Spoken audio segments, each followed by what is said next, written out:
What's up, fellas? In the second video of the day, we're going to be talking about Michael Porter Jr., the Denver Nuggets, but MPJ specifically. He is just, quite frankly, he's being overlooked right now. He's having an awesome season. I don't feel like people are talking about it enough, and it needs some attention. Michael Porter Jr. is stepping up. He's becoming a real, legit NBA guy. And quite frankly, it just needs to be talked about in this video, so that's what I'm going to do.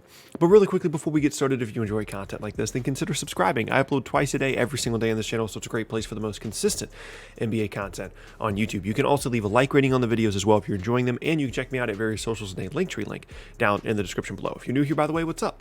My name is Tucker.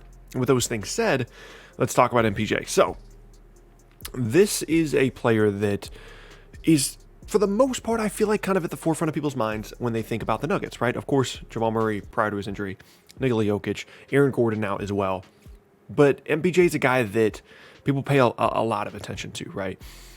Injury concerns at the time that he was drafted caused him to drop down, into the late lottery in a situation in where normally if he was fully healthy, he probably would have been like a top 3, top 5 pick in that draft. Everybody knew the talent level was there, just the question marks were health. The Nuggets get him, and immediately everybody's like, we might have messed up letting these guys get him, letting someone like Mo Bamba or Jerome Robinson, no disrespect to those players, but still going in front of Michael Porter Jr. in that draft, right?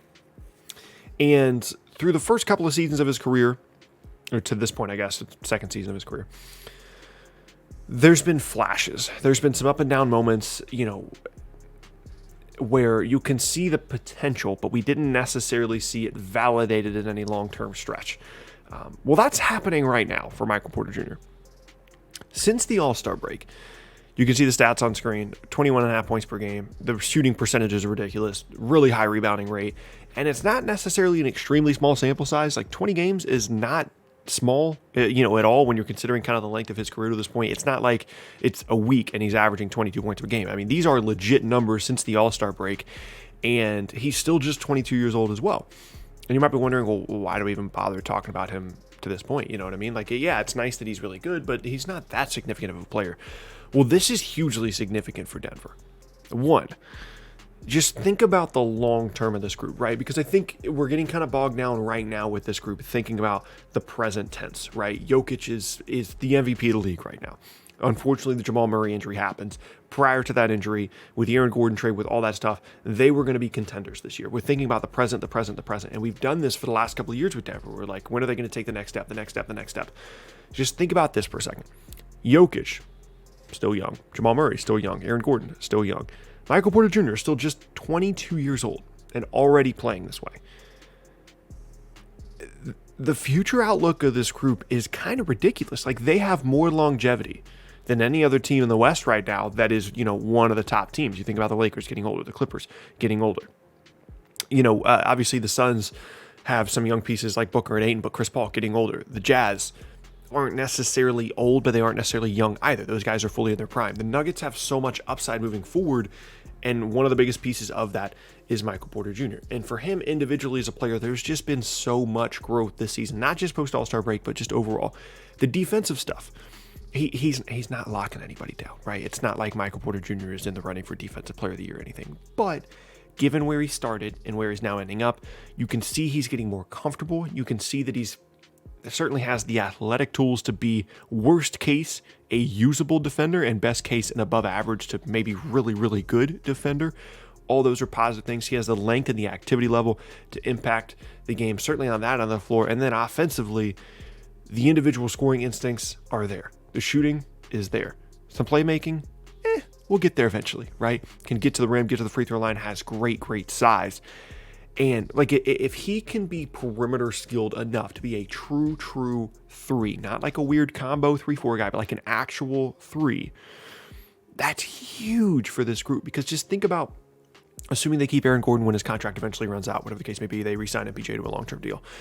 For the next 5 years, to have the length and the size of Michael Porter Jr., Aaron Gordon, and Nikola Jokic on the front court is going to be so difficult. And if you're assuming that Jamal Murray comes back and is fully healthy, you're one guy away from having arguably the best starting lineup in the entire league. No offense to Will Barton, but I don't think he kind of, allows for that at the moment, right? Like, you are one trade where you send multiple firsts to a different team, to go get a 2-guard. You're one free agency signing, one really, really good draft pick away, which Denver has shown an ability to continually draft really well, from having arguably the best starting lineup in the entire league, and that is as a result, in part, of the growth and the improvement of Michael Porter Jr. Now, granted, the statistics that we have on screen here, there are some ways you can explain them away. The first being some of the more recent games without Jamal Murray. Of course, he stepped it up, but that's only a handful of games within this 20-game sample size. He was playing really well even before the Jamal Murray injury, but if you want to start to make that argument, I guess you could. And the second thing is the Nikola Jokic of it all. We've seen with Aaron Gordon, guys that play with Jokic are just going to score more points, especially if you're not particularly like an on-ball guy. If you're someone that's off the ball and you're cutting and there's back cuts and things like that, which Porter is getting really, really good at, by the way, learning how to play with Jokic. You're going to get easy baskets, all that stuff. But you don't average almost 22 points per game at 22 years old by accident in the NBA. They're not all just easy dunks and lobs from Jokic, right? Like, he's got individual scoring ability. He's got great size, great length, great athleticism. He's bigger than you would think that he would be. Like, when you go and watch him and it's like, wait, is this guy 7 feet tall? He's huge. And again, the perimeter scoring instincts are crazy. And it's something that needs to be talked about, where this guy could legit become just another all-star on this roster. I don't think Aaron Gordon's ever going to be an all-star in Denver, but of course Jokic is, Murray when he's fully healthy, and then Porter Jr. as well. And then they're one really good defensive 2-guard that can also shoot away from I'm not kidding, having either the best or one of the best starting lineups in the entire league, and then you figure out the depth afterwards. Like, imagine, this is kind of a pipe dream, imagine like Lonzo, right, as the 2-guard or something in Denver. That'd be really cool. Imagine if they'd been able to go and get Drew Holiday this past offseason. Granted, maybe that wouldn't have allowed them to go and get Aaron Gordon, but still, like, there's just a ton of different, maybe they go out and get Kyle Lowry this offseason, whatever the case may be. There's a ton of different things, players there that could fit, and a lot of that is as a result of the growth of Michael Porter Jr. Because we came into this season, we're evaluating the Nuggets, and we kind of know that they need MPJ to step up, right? They let Jeremy Grant walk. They let some other guys walk. They know that in terms of wings, this is the guy they're counting on. In the past, they've kind of treated the whole MPJ situation with kid gloves. They haven't played him as much. They haven't given him as many shot opportunities, and you're frustrated. You're sitting there thinking, why won't they play this guy more? Well, it's because they wanted him to understand, what it was like to earn minutes, not just give them to him, learn all the defensive stuff, all that, which, makes sense. But for him to step up the way that he has over the last handful of games, I'm not saying that they're going to, still make the conference finals or anything without Jamal Murray. I've already said that I don't think they're contenders anymore without him. But this stretch of games without Murray, to kind of allow him to truly grow into a big-time offensive threat, is going to be really critical to his development.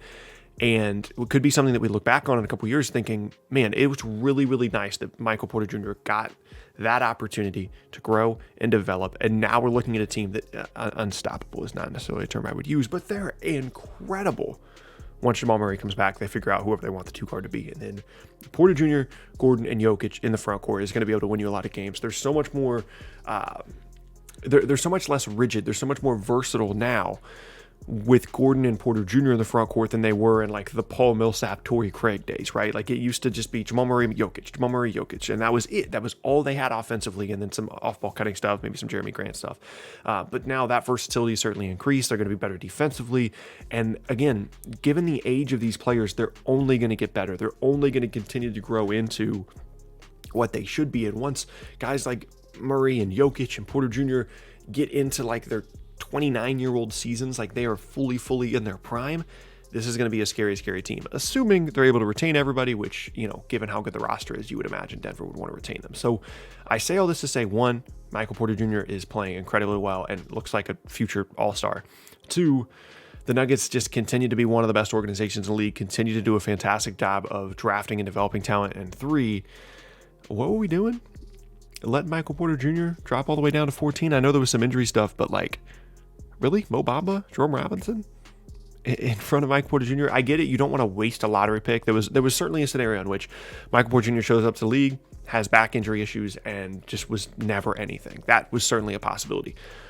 But it's certainly not turning out very well right now for the rest of the league, as they are looking at Michael Porter Jr. blossom into a legit star on a Nuggets roster that already had a ton of upside And that's only going to continue now with Porter Jr. there. Pay attention to this guy. Watch some Nuggets games and watch him be a great player on both ends of the floor and continue to grow and develop into like a legit number 2 guy there in Denver.